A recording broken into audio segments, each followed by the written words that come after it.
one undefeated team remaining. The Birmingham Stallions lead the South Division with a 5-0 record and are looking to stay in the win column. They play the Michigan Panthers tomorrow. In the North Division, the New Jersey Generals are at the top. Since losing their opening game to the Stallions, they've rattled off 4 straight wins, so they will have a chance to make it 5 in a row against the Houston Gamblers Sunday on Fox. So here is the full schedule. Tomorrow, Tampa Bay Bandits against the Philadelphia Stars, Michigan Panthers against the Birmingham Stallions, and the Pittsburgh Maulers, who finally got a win, against the New Orleans Breakers, and Houston Gamblers against the New Jersey Generals. So that is your Week 6 schedule for the USFL. Good stuff. Joy with the news. Well, that's the news. And thanks for stopping by. The Herd Line. Started ripping Jimbo Fisher.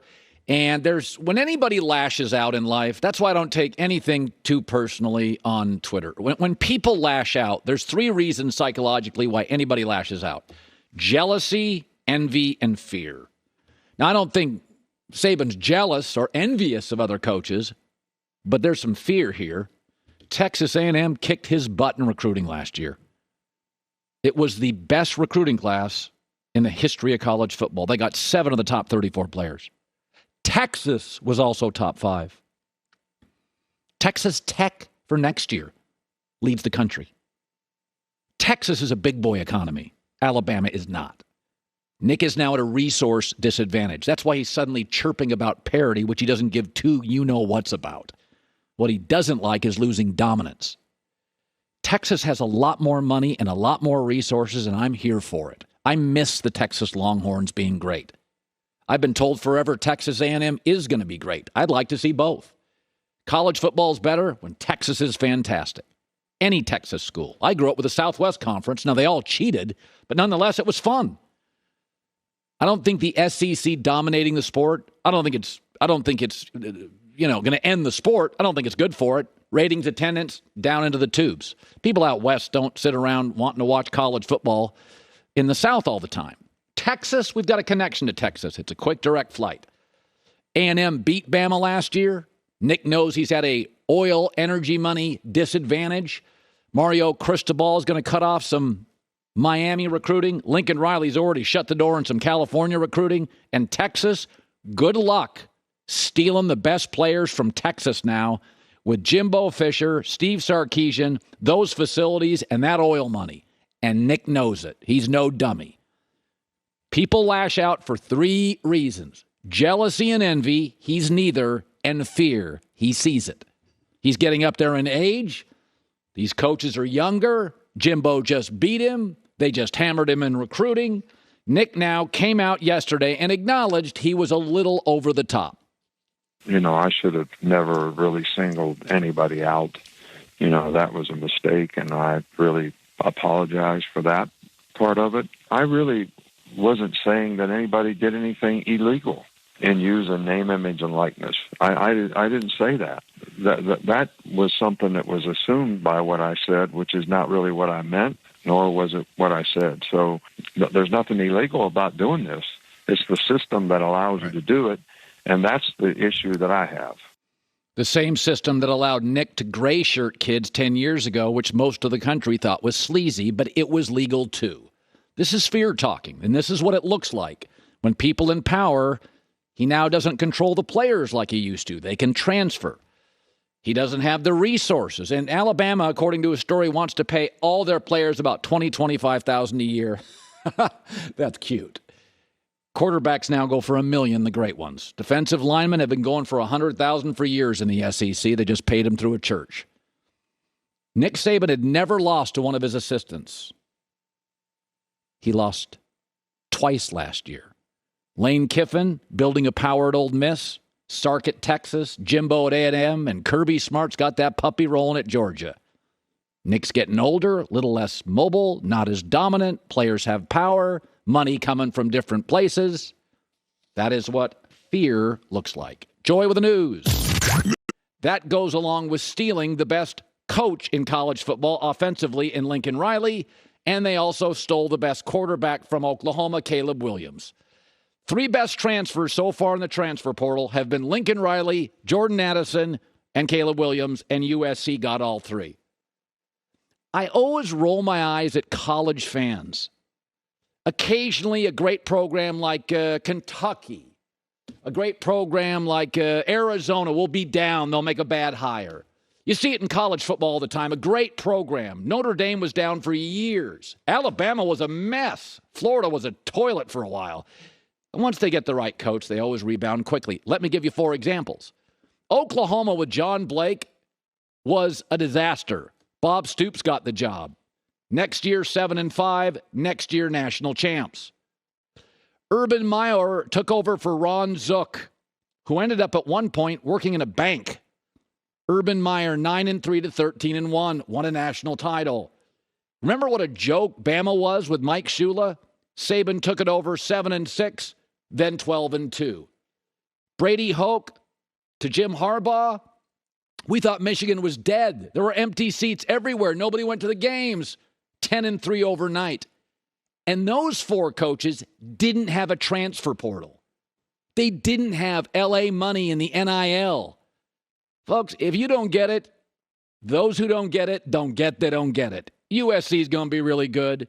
Now, because the previous head coach not only couldn't recruit at a high level, he couldn't develop. Most of USC's talent, probably about 90%, is on the offensive side.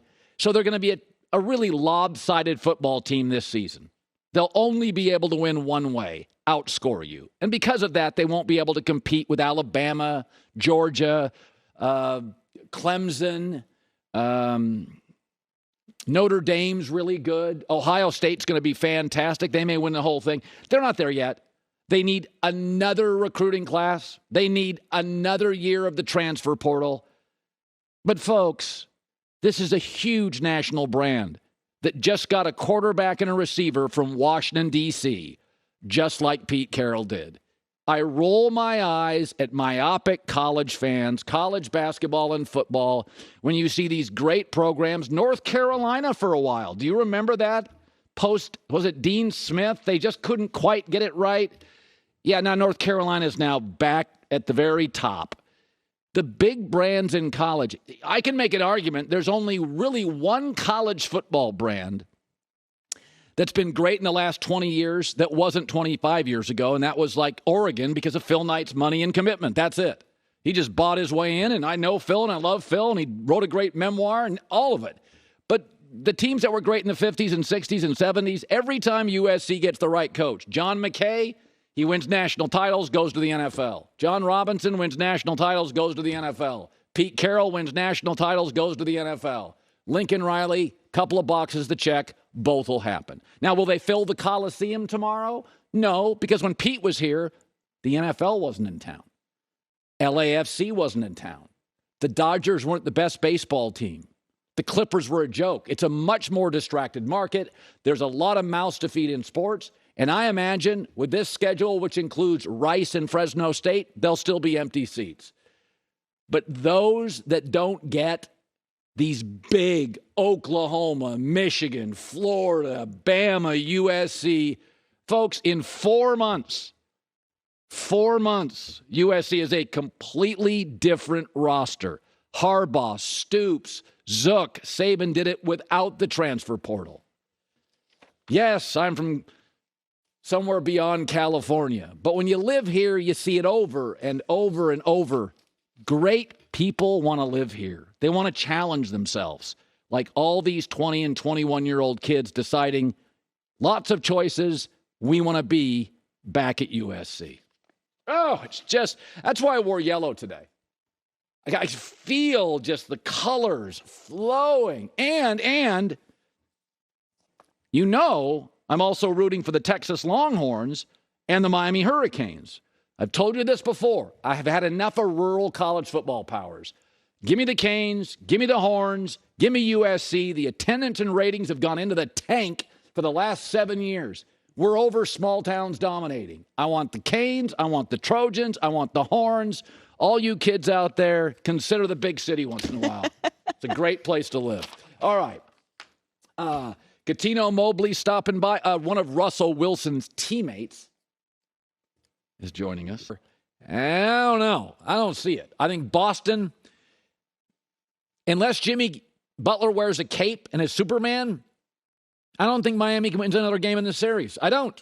So far, Butler scored 70 points in the series. The rest of the starters combined, 2 of them undrafted, have scored 74 points. Boston's got better talent, better shot creators, far more elite defenders. And, I mean, at one point, the Celtics went on a 17-0 run in a playoff game on the road. That's hard to do. And the minute the Celtics were healthy and equally rested, I said this in Game 1. Game 1s are tricky in a playoff series. Be careful about making definitive opinions because Miami had 3 more days rest. Miami was healthier. Also, the Celtics came off a very grueling physical series against a big, strong veteran team in Milwaukee. Now they're equally rested. Ran them off the floor. I also think Boston's big 3 of Jason Tatum, Jaylen Brown, and Marcus Smart, they're smart guys. They've been in this league now 4 and 5 years. They get it. They have to win this series. Nobody thinks Miami's great. Everybody knows there's a reason your FanDuels,